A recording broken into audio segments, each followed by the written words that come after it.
2. Today we're going to fix this mower. So the symptom is you pull and pull and pull, and either it doesn't start or it starts for a couple seconds and dies. I'm expecting a dirty carburetor. These things are so cheap, it's actually, you just buy the whole new carburetor for about the same price as you would try to get parts for it. So I've got a new carburetor. I'm going to pop on here. Basically going to remove the air filter. Mine, I'm actually able to slide the gas tank off because the plastic cover that was supposed to go on here got broken.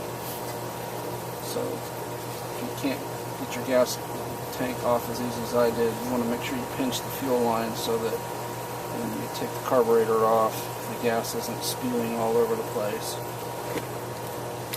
You also want to make sure that you remember where all these springs and clips go, because if you go back in the wrong place, obviously things won't run right. I want you to see there. So the fuel line is just a spring clip. Slide down and pull that off of there.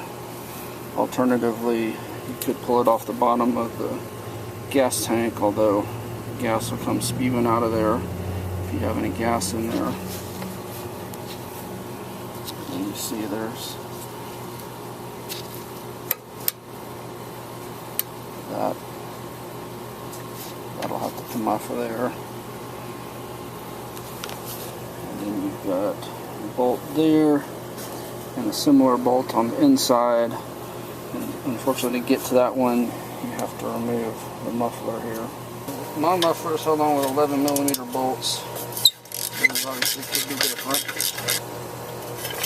Although mine are very rusty, I did put anti-seize on them last time I put them in there, so that's why they were able to come out so easily.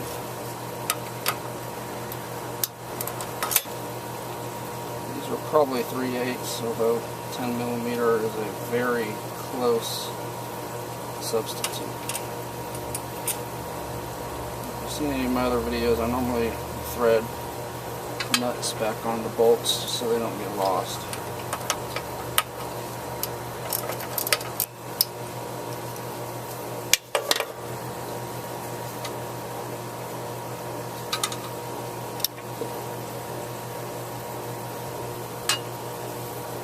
I'm going to leave that attached because that spring runs through there. And then you see there's a gasket on the carburetor. So the new one comes with a new gasket. So you kind of orient it with the old one. And it always amazes me how, like, the old one has metal, the new one has plastic on there. I'm going to go ahead and treat the rubber parts with some 303. That should help keep them from disintegrating so fast. So just like you can use on your vehicle or anything else that's plastic or rubber, leather, vinyl.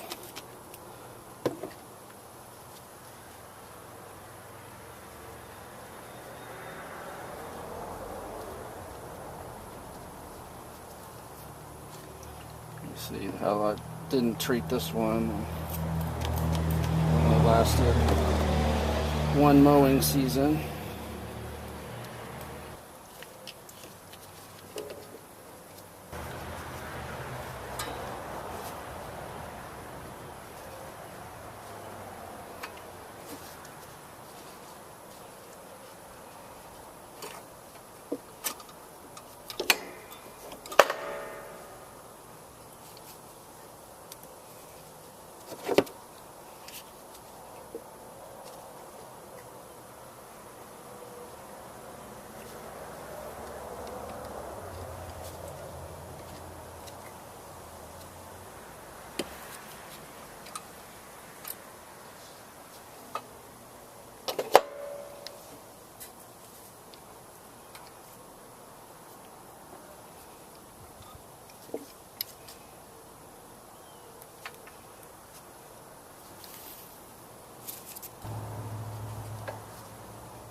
I'm just getting this finger tight, and then I'll just tighten it a little bit at a time so that the gasket hopefully is evenly compressed on there.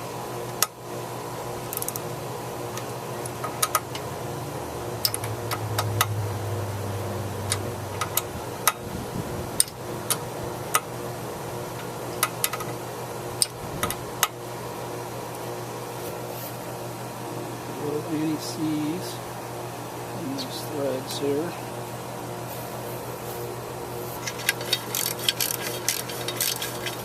And then just like everything else, you want to kind of finger tighten both of them and then snug them up as evenly as you can. Now if your carburetor came like this one where it didn't have the air filter holder, you just transfer that from the old one.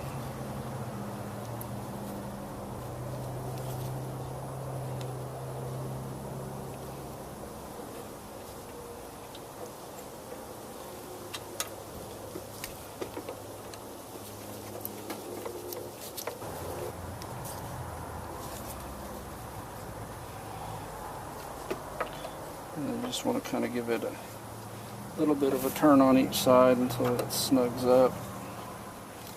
You don't want it to be as even a pressure as you can get. The final step is changing your plug.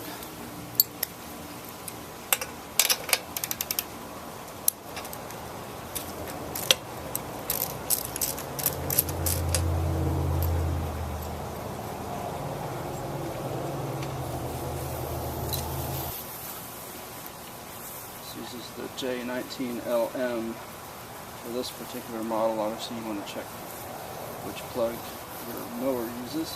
It may be different. So this plug is supposed to be gapped to 0.030, or call 30 thousandths. Most of them come pretty close to pre-gapped. What you do is you just slide that in there, and if it's not gapped properly, just kind of give a little bit of upward pressure until it bends up to the right size.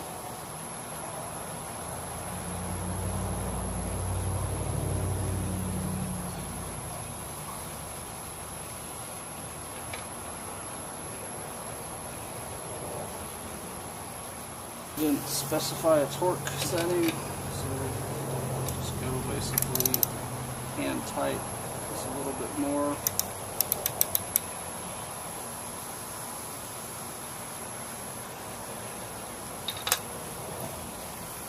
Some dielectric tune-up grease in the boot.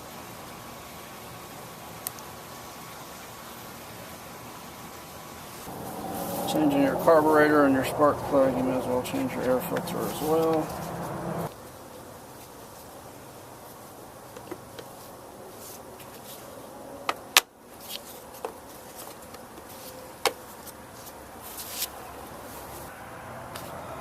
We'll put on a new air filter, a new carburetor, and a new spark plug. This thing should run like brand new.